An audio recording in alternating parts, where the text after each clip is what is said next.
আসসালামু আলাইকুম। প্রিয় দর্শক, অন্য মঞ্চের আজকের আলোচনায় আমাদের অতিথি হিসেবে আছেন তারেক রহমানের দায়িত্ব নেবার মাত্র ৪৫ দিনের মধ্যেই দেশবাসীর জন্য ভীষণ সংবাদ।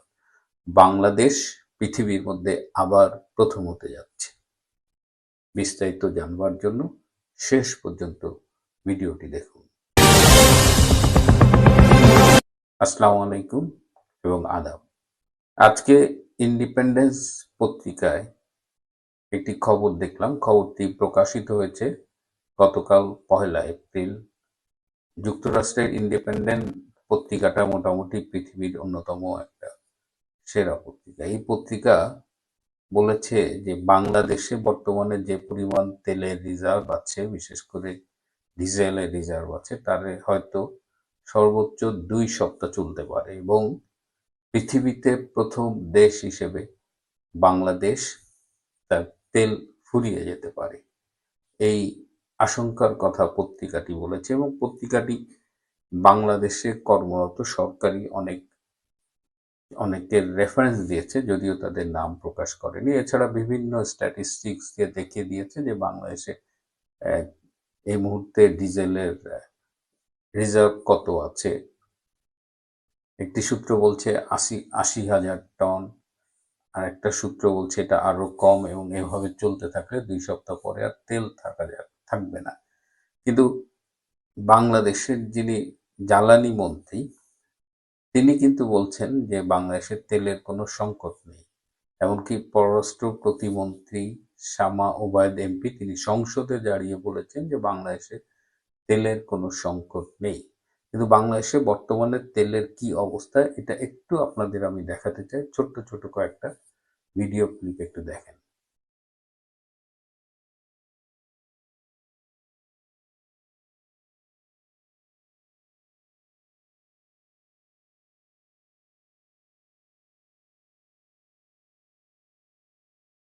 তেলের দাম বাড়ছে না এবং পর্যাপ্ত তেল গণপরিবহনে নিশ্চিত করা হবে।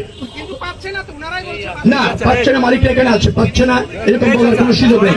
কাজ আছে, পাচ্ছে তেল, তেল পাচ্ছে, পর্যাপ্ত হারে তেল পাচ্ছে, পাচ্ছে। কোথায় গিয়ে তেল পাচ্ছে না আমাকে বলেন, কোন পাম্পে গিয়ে পর্যাপ্ত তেল পাচ্ছে না?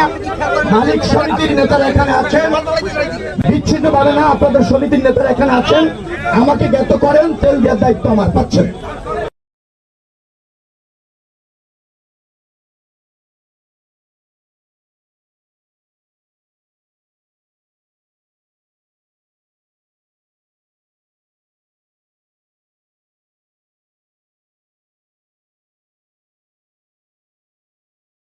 সবচেয়ে মর্মান্তিক একটা ঘটনা যেটা হলো যে তেল না পেয়ে সেই ট্রাক ড্রাইভার পেট্রোল পাম্পের ম্যানেজারের উপর দিয়ে ট্রাক চালিয়ে দিয়েছে এবং বেচারা সেখানেই মৃত্যুবরণ করেছে। মানে পরিস্থিতি কি ভয়াবহ সেটা বোঝাতে এই একটি ঘটনাই যথেষ্ট। এবং যে ছবিগুলো আমরা দেখছি যে অনেকে এখন সারা রাত পেট্রোল পাম্পে শুয়ে থাকছে সামান্য একটু তেল পাওয়ার কারণে, মানে আশায়। এবং এই তেল পাওয়ার প্রক্রিয়াকে আরো জটিল করে দেওয়া হয়েছে যে এখন ফুয়েল কার্ড সংগ্রহ করতে হবে। এই ডিসির অফিস থেকে অনেক ডকুমেন্ট জমা দিয়ে ফুয়েল কার্ড সংগ্রহ করতে হবে, মানে মরার উপরে খাড়া গায়ে। এবং ঢাকার যে চিত্রটা আমরা দেখছি, ঢাকার বাইরের চিত্রটা আরো ভয়াবহ। সারা দেশে তেল নেই। এই তেলের সংকটের কারণ কি? অনেকেই বলছেন বা আমরা জানি যে বিশ্বব্যাপী একটা সংকট দেখা দিয়েছে। এটার কারণ হলো ইরানের সাথে যে ইসরায়েল এবং আমেরিকার যে সংঘাত বা যুদ্ধ চলছে, এর ফলে যে ইরানের নিয়ন্ত্রণাধীন যে হরমুজ প্রণালী সেটা বন্ধ হয়ে গেছে এবং এই হরমুজ প্রণালী দিয়েই কিন্তু পৃথিবীর প্রায় ২০-২৫% তেল এবং জ্বালানি ট্রান্সপোর্ট হয়। তো বাকি যে ৭৫% জ্বালানি ট্রান্সপোর্ট হয় অন্য অন্য রুটে, সেই রুটের খবর কি? বাংলাদেশের যে তেলটা আসে এরা আসলে হরমুজ প্রণালী হয়ে ওটা ইন্ডিয়ান ওশান হয়ে আসে। সো বাংলাদেশের জন্য এটার 25% না, বাংলাদেশের জন্য হয়তো এটা 90% অর ইভেন মোর। তো ন্যাচারালি বাংলাদেশ এফেক্টেড হয়েছে। কিন্তু ইরান তো বলেছে যে বাংলাদেশের ভেসেলস হরমুজ প্রণালী দিয়ে যেতে পারবে। তাহলে তো অন্য অন্য সারা পৃথিবীর যে সমস্যায় ভুগছে 5টি দেশ, তার মধ্যে বাংলাদেশ একটি, তারা তো হরমুজ প্রণালী ব্যবহার করতে পারবে। তাহলে সমস্যা কেন হচ্ছে? এর আগে যখন 22 সালে রাশিয়া এবং ইউক্রেন যুদ্ধ হয়েছিল এবং তখনও পৃথিবীতে নানামুখী সমস্যা হয়েছিল। ইউক্রেন হলো পৃথিবীর অন্যতম মানে বৃহৎ শস্য ভাণ্ডার, আবার রাশিয়া তেল সরবরাহকারী দেশ। তো এই দুটো দেশ যখন যুদ্ধে লিপ্ত হয় তখন কিন্তু খাদ্য সংকট দেখা দিতে পারে, তেলের সংকট দেখা দিতে পারে, এবং হয়েছে, এবং পৃথিবী তখন অনেক সাফার করেছে। তখন বাংলাদেশে ক্ষমতায় ছিল শেখ হাসিনার সরকার। তখন বিএনপির নেতা মির্জা ফখরুল আলমগীর, আবার আমাদের একজন বুদ্ধিজীবী আছে ডক্টর সলিমুল্লাহ খান, অনেকদিন তার কোনো আওয়াজ পাই না। তো এরা কিন্তু বলেছিল যে হাসিনার ভাবসাব দেখে মনে হচ্ছে যে ইউক্রেন যুদ্ধের ব্যয় বোধহয় বাংলাদেশই বহন করছে, এবং তখন তারা অনেক টিটকারি করছিল। তো আজকে মির্জা ফখরুল আলমগীরকে আমরা জিজ্ঞেস করতে চাই যে আজকে বাংলাদেশের তেলের এই অবস্থা, জ্বালানির খবর আরো ভয়াবহ শুনলাম যে 2.5 গুণ বেশি দাম দিয়ে এই কয়েকদিন আগে কিছু 2 কার্গো সম্ভবত লিকুইড ন্যাচারাল গ্যাস কিনেছে বাংলাদেশ সরকার। তো এরকম মানে বর্তমান যে দাম, আসল দাম, তার চেয়ে 2 গুণ 3 গুণ দামেও জিনিস কিনতেছে তারা, এই গ্যাস কিনতেছে, তেল, তাও তো পাওয়া যাচ্ছে না। তো যাই হোক, মির্জা ফখরুল্লাহ যে বলেছিলেন, এখন এখন আপনারা কি বলবেন? আর ডক্টর সলিমুল্লাহ খান তো হারাই গেছে, আওয়ামী লীগও নাই, সলিমুল্লাহ খানও মাঠে নাই। মানে ডলার খায় আওয়ামী লীগের বিরোধিতা করার জন্য, এখন আওয়ামী লীগ নাই, এখন তার আর এইদিকে তার এখন আর আমরা খোঁজ পাই না।